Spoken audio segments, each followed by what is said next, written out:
What's up tout le monde, bienvenue au nouvel épisode de Sur le chemin du sommet. C'est un piège. Aujourd'hui, on parle de... La motivation? Qu'est-ce que la motivation, les gars? Je sais pas c'est quoi, Marc. J'aime pas ça. I was going through a bit of un crisis existentiel, genre.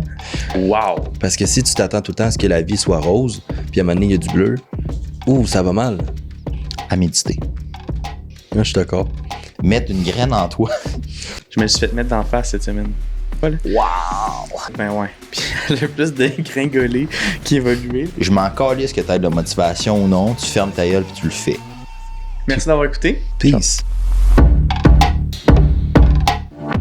What's up tout le monde, bienvenue au nouvel épisode de Sur le chemin du sommet. Xav. Allô? Marc. Bonjour. Philippe. Moi, bonjour. Aujourd'hui, on parle de La motivation? motivation. Qu'est-ce que la motivation, les gars? Je sais pas c'est quoi, Marc. La motivation, c'est qu'est-ce qui te pousse à, on va dire, être capable de faire des actions ou quoi que ce soit. Après, la motivation est différente pour chacun. Il va y avoir des facteurs de motivation qui vont jouer et tout. Reste que c'est quelque chose à garder en tête qui est très subjectif puis qui bouge beaucoup, qui peut arriver, s'en aller, revenir 2 semaines plus tard, s'en aller. S'il fait beau, t'es fatigué, t'es stressé ou quoi que ce soit. Fait que c'est de garder en tête. On va pouvoir être en mesure aussi de discuter un peu aujourd'hui de qu'est-ce qui peut aider par rapport à la motivation quand tu manques de motivation. Parce qu'on va l'entendre souvent, c'est l'été, j'ai moins de motivation, il fait beau dehors, quoi que ce soit. Fait que, ouais. Phil, c'est quoi ta définition de la motivation? Je suis un peu d'accord avec ça. Là. Je pense que... Parce que j'essaie de... Comme ramener un peu à moi, mettons, c'est comment que je vois la motivation avec mes affaires à moi. Tu sais, vous savez comment... Ben, je pense que vous êtes pareil un peu que comme l'entraînement peut réduire au gym, la motivation est plus vraiment là. Elle a évolué. Ben ouais. Puis elle a plus dégringolé qu'évolué, là, je te dirais. Mais en même temps, tu sais, je m'entraîne encore, puis il y a des fois que je vais être motivé d'y aller, puis ça me tente, puis genre, j'ai un nouveau plan, fait que là, je suis full motivé, je vais y aller. Puis il y a d'autres moments où là, je suis vraiment plus, tu sais, mettons, en termes de course, là, je suis full motivé. Puis ça fait un bon, tu sais, 5 semaines que genre, ma motivation est dans le tapis. Fait que ça dure quand même dans le temps. Tu sais, des fois, on va entendre que c'est vraiment très volatile, puis qui est très temporaire, mettons, puis qu'après ça, c'est la discipline qu'il faut qu'il embarque, puis blablabla. Mais en même temps, moi, je suis comme, moi, pour vrai, je pense que ça peut quand même durer longtemps, la motivation, mais ça risque qu'à un moment donné, c'est probablement qu'il y a votre dip, puis qu'est-ce qui fait en sorte que tu y vas quand même si ça te tente pas, genre. Moi, ce que vous avez dit, ça m'a fait penser à quelque chose. Vous savez qu'il y a une science pour déconstruire les mots, right? Qu'est-ce que tu veux dire? Ben, il y a une science, là, je ne sais plus c'est quoi le nom de la science exactement, mais tu prends un mot puis tu le déconstruis pour mieux le comprendre. Là. Je ne sais plus c'est quoi le nom, mais peu importe, vous savez de quoi je parle. La motivation, c'est ce qui te motive à prendre action. C'est qu'est-ce qui te fournit l'énergie pour faire une chose, puis continuer à faire cette chose-là par la suite. Tu sais, si on revient, mettons, à nous, moi, ma motivation présentement, comme tu as dit, elle a évolué. Mon entraînement, j'adore ça encore, mais c'est plus la même chose. C'est plus une nécessité, c'est plus un besoin. Mais ce qui me motive plus ces temps-ci, c'est avoir l'impact sur du monde. Tu sais, je sens que moi, mettons, c'est une pensée que j'ai eue récemment en plus, là. Je sens que la raison pour laquelle je me suis lancé dans l'entraînement au début, c'était pour comme regagner confiance en moi, puis reprendre le contrôle de certains aspects de ma vie, puis de m'échapper de certaines choses que je vivais, que j'avais malheureusement pas le contrôle dessus. Ben là, maintenant que j'ai regagné ce contrôle-là, puis j'ai une meilleure confiance, puis une meilleure vision de moi-même, ben j'ai plus besoin exactement de ça. J'ai besoin de ça, mais plus pour les mêmes raisons. Fait que ma motivation a comme évolué un peu. Tu sais, quand je dis évoluer pas comme avancer. Ma motivation, elle a tout le temps été à la même intensité, mais elle a pris différentes formes. Fait que ce qui me motive aujourd'hui à continuer à faire ce que je fais, ben c'est de dire, si moi, c'est con de le dire, je suis en shape à 1 degré, puis je suis quand même capable de performer dans le gym, ben je vais attirer du monde similaire à moi qui a les mêmes besoins que je vais pouvoir les aider avec. Fait que c'est comme un petit peu, c'est con de le dire, mais c'est un piège pour certaines personnes pour pouvoir les attirer, pour les aider. Ce qui revient un petit peu à comme la motivation, c'est fort, mais l'attraction, c'est plus fort parce que ça te tire vers quelque chose, tu sais. À méditer. Moi, je suis d'accord. Puis après, il y a d'autres choses aussi, là. Il y en a qui vont dire qu'on va attendre, j'essaie comme tu dis, attraction, c'est d'aller vers un objectif. Il y en a d'autres, c'est qu'ils fuient aussi un autre objectif. Ils fuient quelque chose comme, j'ai pas d'exemple, mais ils veulent plus retourner comme ils étaient avant. Fait que le fait de fuir, c'est forme de motivation, quoi que ce soit. Par contre, c'est de garder en tête que il y a 2 formes, selon moi, de motivation. Tout ce qui est extrinsèque, qui vient, on va dire, que t'es capable de voir, qui est futile, qui peut s'en aller, revenir. Puis il y a la motivation intrinsèque, que le monde va dire, c'est ton why. C'est ton why. Comme toi, tu viens de le dire, c'était cette raison-là pour laquelle le reste, les PR au gym, quoi que ce soit, le fait que tu prenais de la masse, le fait que tu devenais plus lean, ça, c'est de la motivation extrinsèque, c'est le fun à avoir, c'est des résultats que tu peux voir, c'est le fun. Le problème, c'est qu'il y en a beaucoup, en termes de gens en général, qui vont juste rely sur la motivation extrinsèque. Ah, j'ai l'impression que mon poids bouge pas aujourd'hui. Ah, je suis moins motivé, ça me tente pas d'aller au gym. Ah, il fait pas beau dehors, j'ai envie de boire de l'alcool. Ou j'ai pas envie de bien manger parce qu'il fait pas beau dehors. Mais s'il faisait beau puis tout ça, mais c'est de garder en tête que il fera jamais tout le temps beau. T'auras jamais tout le temps les résultats. T'auras jamais tout le temps, on va dire, ce que tu veux. Fait que c'est d'être capable de passer à travers ces journées-là, comme t'as dit, en allant chercher son why, son pourquoi, puis de pousser un petit peu plus loin aussi. Je suis d'accord. Puis moi, ça me fait penser parce que là, t'as dit de quoi, puis un moment donné, t'avais dit de quoi dans un podcast, puis ça a vraiment comme changé un peu ma vision. Là. Faut se lancer des fleurs des fois. Là. Wow! T'avais dit, tu sais, ta motivation à t'entraîner, elle est plus là nécessairement pour toi, mais pour les autres. Elle est là pour les autres. Tu sais, puis combien de gens à combien de gens t'as transféré cette passion-là, puis cette motivation-là de t'entraîner que t'avais avant. Ok, c'est plus la tienne, mais est-ce que ça a évolué vers transcender, vers les autres? Je suis comme genre.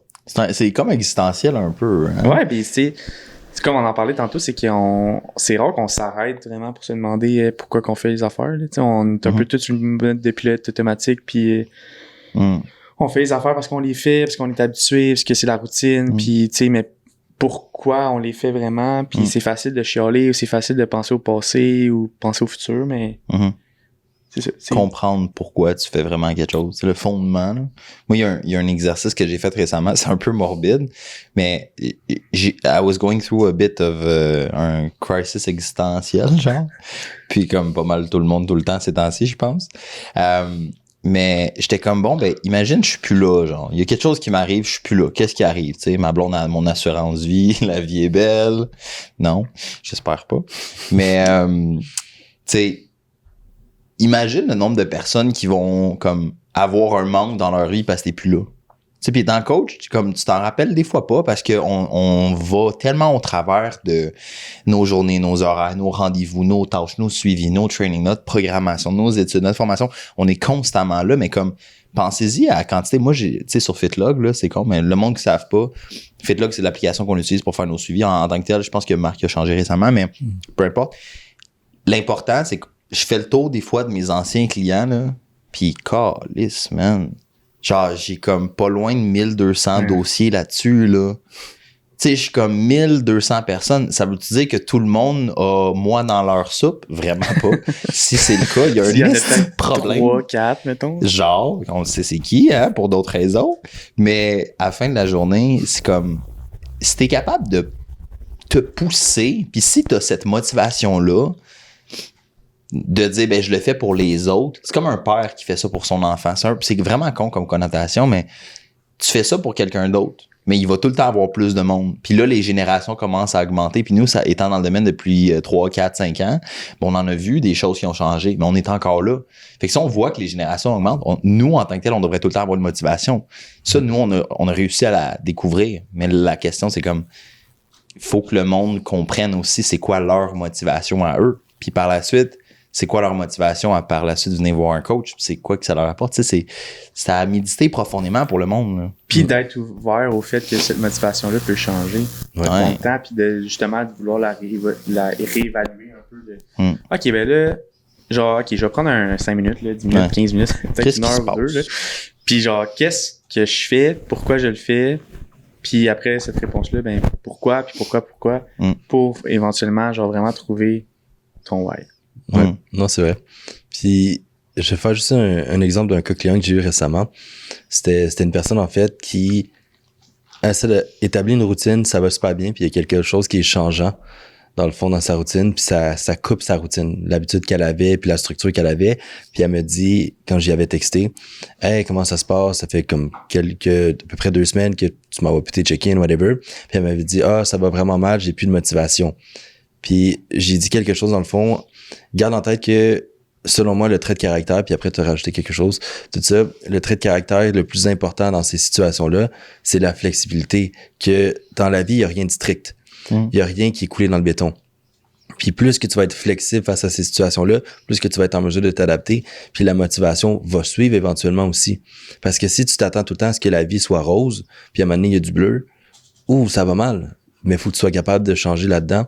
Puis après exemple, quand on en avait parlé tantôt, toi, t'as dit la résilience. Puis c'est vrai aussi, c'est d'être capable d'être résilient face aux changements en même temps. Faut que tu sois flexible dans les changements, faut que tu sois capable de t'adapter, mais faut que tu sois résilient aussi aux changements, à dire je vais pas mourir. Puis c'est pas ça qui va faire en sorte que je vais scraper tous mes résultats ou quoi que ce soit. Fait que ça aussi, c'est important là-dedans. Oui, non, vas-y. Non, c'est correct. Mais c'est que je pense que la différence entre la résilience et la flexibilité, c'est que la flexibilité, c'est que, OK, il arrive de quoi, t'es capable de reprendre ta forme initiale.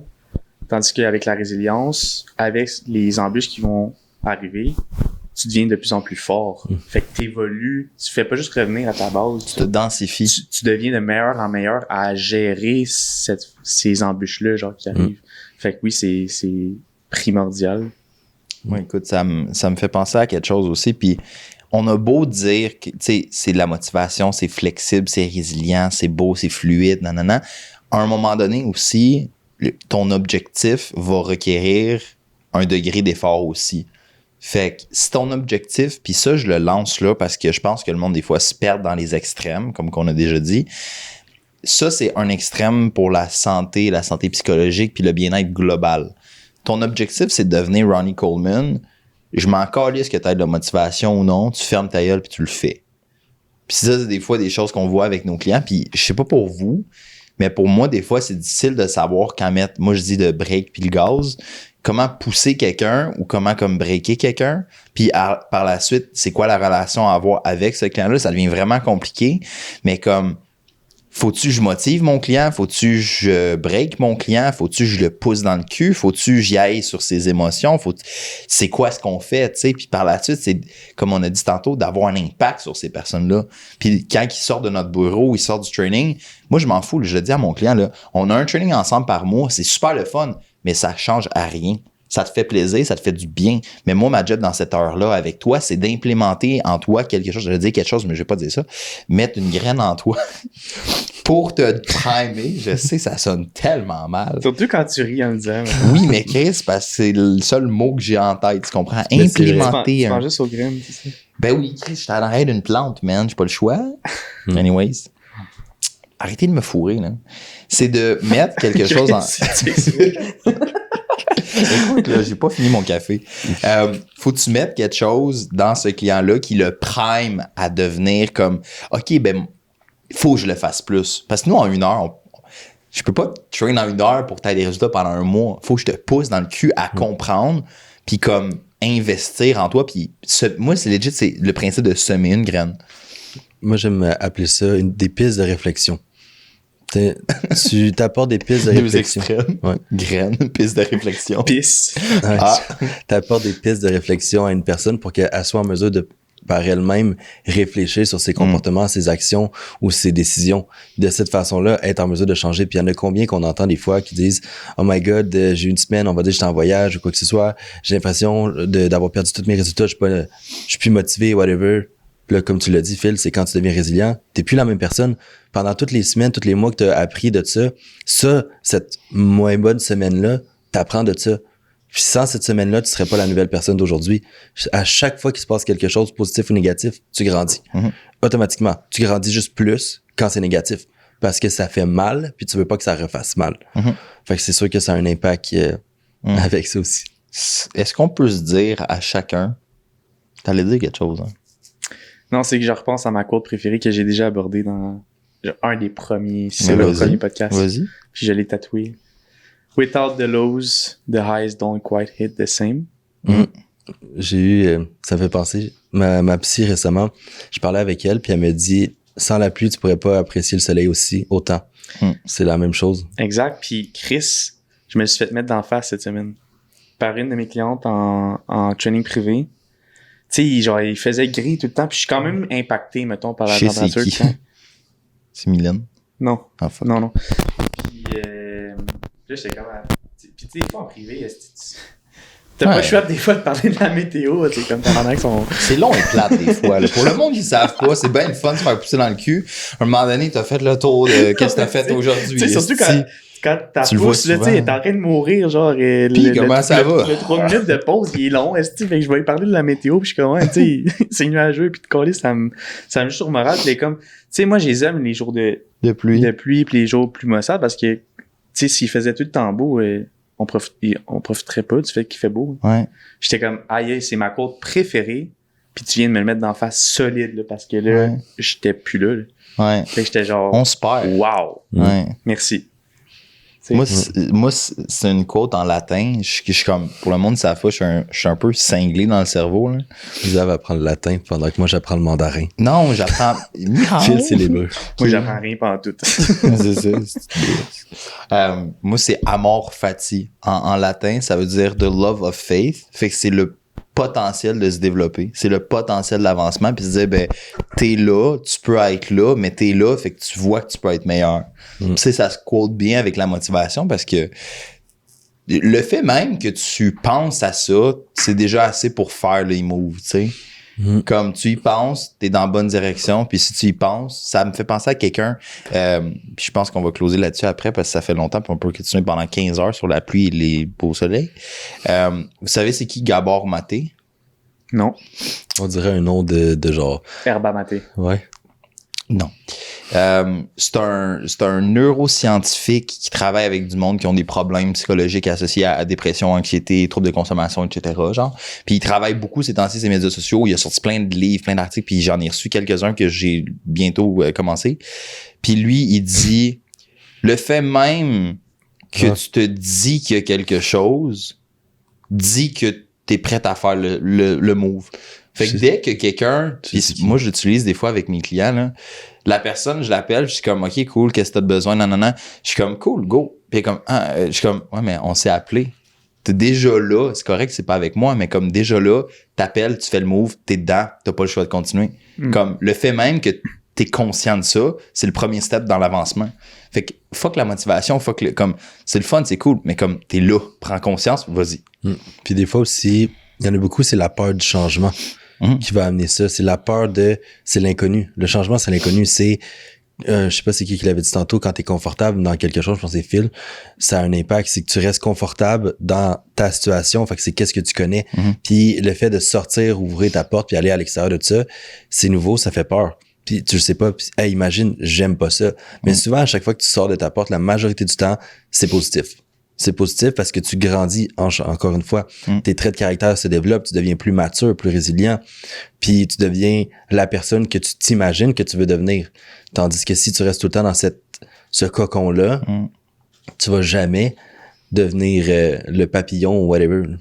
Le papillon. Ouais, je me Moi, j'ai un papillon de tatou aussi. Puis c'est ça, c'est ta zone de confort à l'évoluer aussi. Là. Plus tu l'agrandis, plus qu'elle va te suivre, puis qu'à un moment donné, ta zone de confort est rendue énorme, puis t'es confortable dans plein de situations différentes, puis c'est ça qui fait en sorte que t'es full polyvalent. Puis t'arrives à te dissocier aussi de l'émotif. Combien de fois, des fois, on peut être très émotif par rapport à des situations qui sont banales, mais plus que tu deviens, tu sors, comme tu as dit, tu grandis de ta zone de confort, plus que ça devient facile d'être rationnel dans des situations où est-ce que tu étais émotif à l'époque. Moi, tu sais, on peut-tu laisser un truc chaque à nos clients ou au monde qui nous écoute pour comment soit être motivé ou comment continuer à faire ce qu'ils font? Peu importe que ce soit dans le gym ou dans la vie, mettons, s'ils ont des choses qui arrivent. Veux-tu commencer? Ben oui. J'y pense. Non, mais c'est pas trop tiré dans le pied, mon homme. Là. Non. Je peux y aller. Vas-y. Moi, ça serait rappelle-toi le chemin que tu as parcouru à chaque fois que tu commences à dire hey, j'ai l'impression que ça avance pas assez vite, whatever. Ouais. Rappelle-toi que tu disais ça il y a 1 an, puis t'es déjà beaucoup plus loin que t'es rendu avec ça. Fait que moi, c'est rappelle-toi du chemin que t'as parcouru, puis de la personne que t'es devenue, que t'as grandi. Ça, je pense que ça va se terminer. Moi j'en ai une. Vas-y. J'ai pas le choix d'en trouver une. Ah, shit, il y a de la pression, là. If you can see it, you can think it, you can do it, you have to do it. Si... Ça veut dire, if you see it, you can touch it. Non, ça, t'as pas le droit, Marc.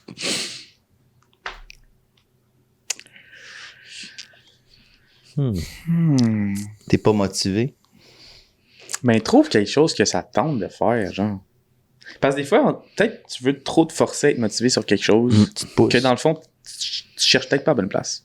T'as raison, ça là-dessus. 100%. Yes. Fait que trouver ça me tente. Regarde, moi, m'entraîner au gym, je le fais pareil, je suis plus motivé. Ouais. La course, motivation, elle vient comme de l'eau. Peut-être ça va revenir un jour. Peut-être. Hein? Puis c'est qu'il y en a beaucoup des fois qui pensent qu'ils veulent quelque chose, mais ils veulent pas réellement, qu'ils veulent autre chose à côté, mais vu que tout le monde veut cette, on va dire, truc-là, ben moi aussi je le veux, parce que t'as une pression sociale. Ouais. Fait que comme t'as dit, qu'est-ce que toi t'aimes réellement, ça va t'aider aussi. Dissocie-toi, genre. Laisse-toi aller puis donne-toi une chance. Bravo les gars. Merci les filles. Merci d'avoir écouté. Merci beaucoup à Studio 67 pour leur accueil ici. Suivez-nous sur Instagram sur le chemin du sommet.podcast. Laissez-nous un avis 5 étoiles ou pas si vous avez pas aimé. Puis on se voit dans un prochain épisode. Ciao tout le monde. Peace. Ciao. Restez motivés.